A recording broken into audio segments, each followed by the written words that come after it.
નમસ્કાર મિત્રો, મારી યુટ્યુબ ચેનલમાં તમારું હાર્દિક સ્વાગત છે. આજે આપણે વાત કરવાના છીએ ધોલ ધપાટ અને લપડાક નફામાં.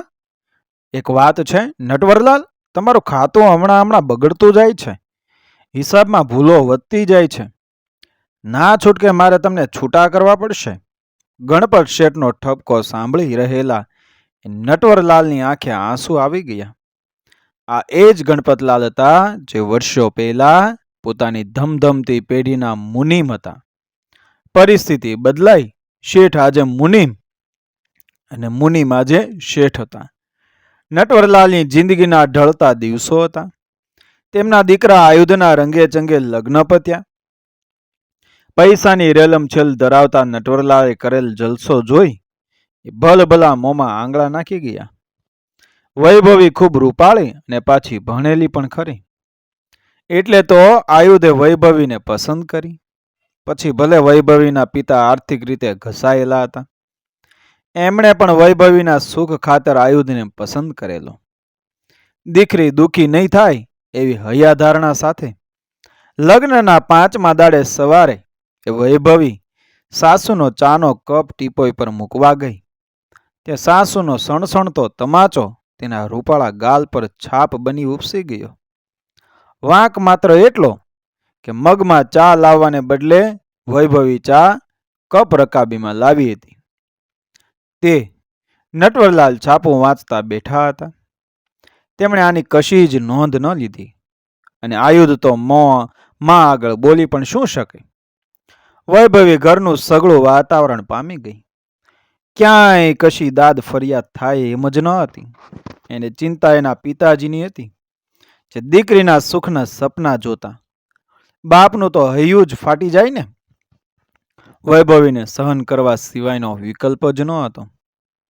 સાસુની ધોલ, સસરાની શાબ્દિક ધભાટ અને આયુધની લપડાક એના જીવનની ઘટમાળમાં જાણે કે એ વણાઈ ગયા હતા.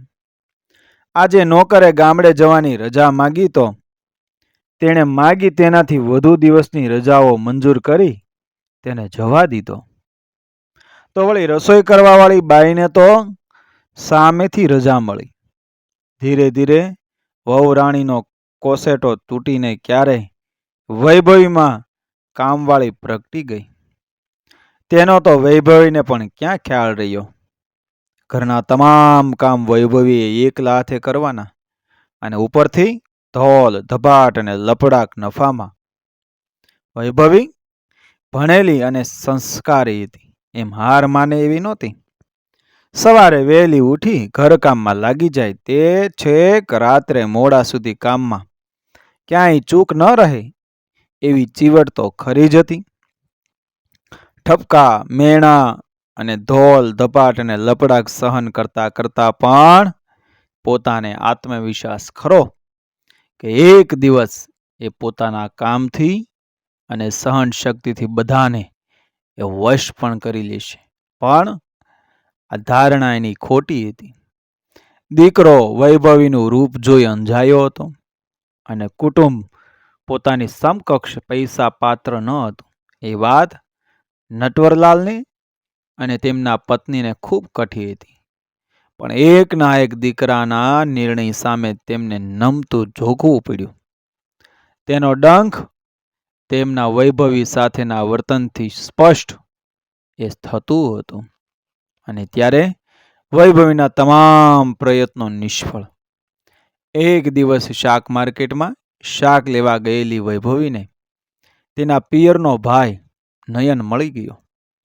વૈભવી અને નયન એક જ આંગણે મોટા થયેલા. વૈભવીને પોતાનો ભાઈ નહીં એટલે નયન તેને સગા ભાઈથી પણ વિશેષ રાખે. અરે નયન, તું અહીં ક્યાંથી? મારી પ્રમોશન સાથે બદલી થઈ. વૈભવી, હવે હું આ શહેરમાં રહેવાનો. અને ભાભી, બાળકો બધાને લઈને આવ્યો છું. બોલ, તારા ઘેર ક્યારે બોલાવે છે અમને?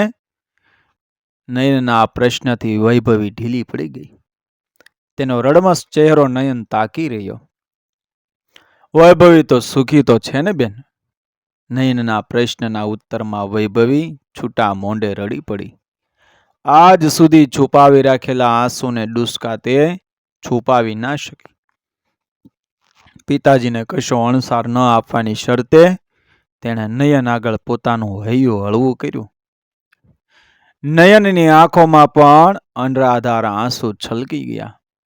એક દિવસ ઓચિંતા જ નટવરલાલ શેઠના કારખાને પેઢી પર અને ઘેર આવકવેરા વિભાગના અધિકારીઓએ રેડ પાડી. કોઈ કશું સમજે પહેલા ઘરના ગુપ્ત સ્થાનોથી રોકડ, સોનું, જર ઝવેરાતથી માંડીને બેંક લોકર સામે સીલ કરવામાં આવ્યું. 3 દિવસની તપાસને અંતે ઘણી મોટી રકમની કરચોરી પકડાઈ. આયુધને મોટા દંડ સાથે જેલ થઈ.